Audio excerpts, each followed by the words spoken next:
With me now, CNN political commentator and former Democratic presidential candidate Andrew Yang. Andrew, it's great to have you with us. I know you're in Georgia, and I think you were able to just hear the anguish in that man's voice. He owns restaurants. You're not in Congress. We understand that. You don't necessarily have power to do anything about it. But what do you tell somebody like that now? There are millions of Americans out there that desperately need help, and Congress is simply not delivering for them.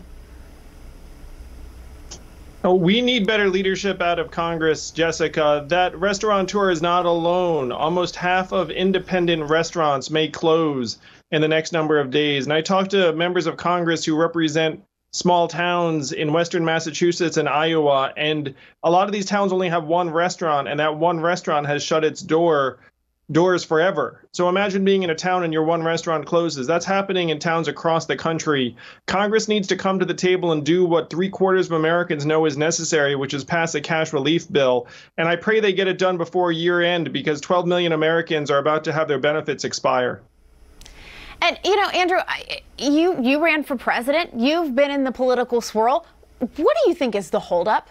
Why can't Congress look at each other and look at that man in Georgia and say, we've got to do better than this?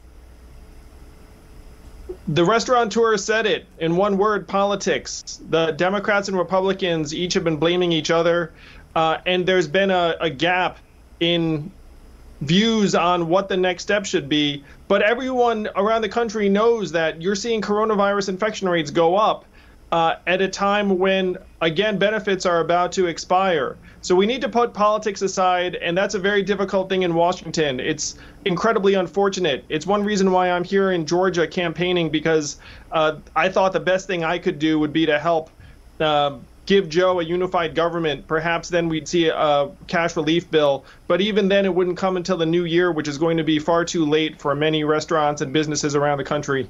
And you mentioned you are in Georgia. You're talking about President-elect Joe Biden, about giving him a Democratic-controlled Senate. There are 2 Senate runoffs there in Georgia. And obviously, we know you are a well-known fan of math. So I want to talk about a couple of math problems for Democrats, though, in these Senate runoffs. First off, Joe Biden received 100,000 more votes than the Democratic candidate Jon Ossoff. But Ossoff is challenging Republican incumbent Senator David Perdue, who won the same number as President Trump. So how do you think, Andrew, they're going to make up that deficit when 100% of Republicans seem to be backing David Perdue, while not every Biden voter seems sold on Ossoff? It's going to be a turnout battle, Jessica, because there are a lot of voters in both camps that think that the election's done.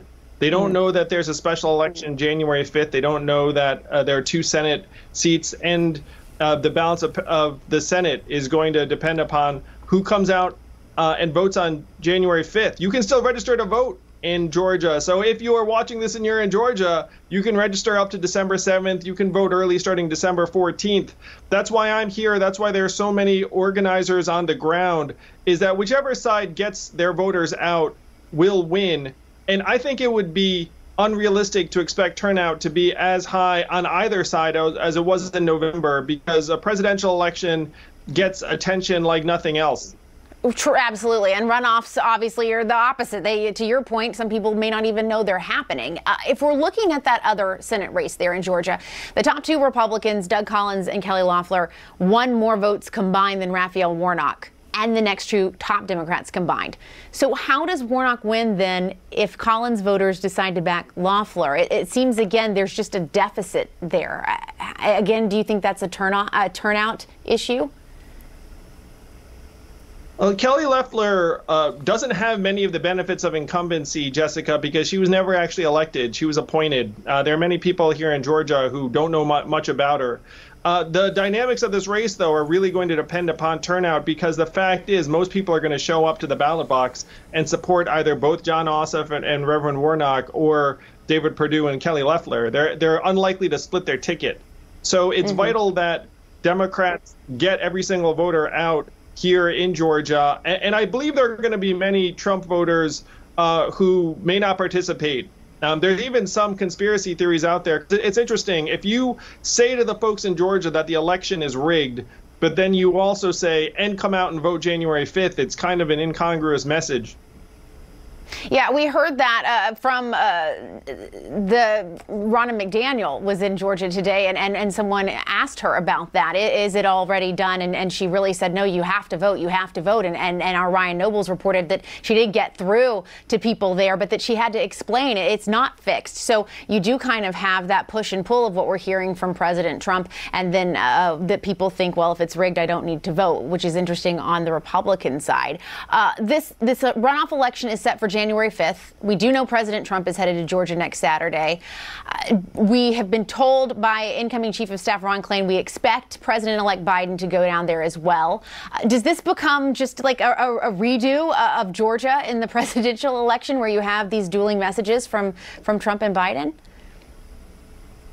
It really should, Jessica, because we've seen the Mitch McConnell as obstructionist in the Senate movie before. That's what happened during the Obama years. And unless we want to subject the Biden administration to the same dynamic, Democrats need to come down to Georgia or send resources in to make sure we get every single voter out. So it's not surprising to me at all that Joe is heading this direction. I imagine he's going to have a lot of company.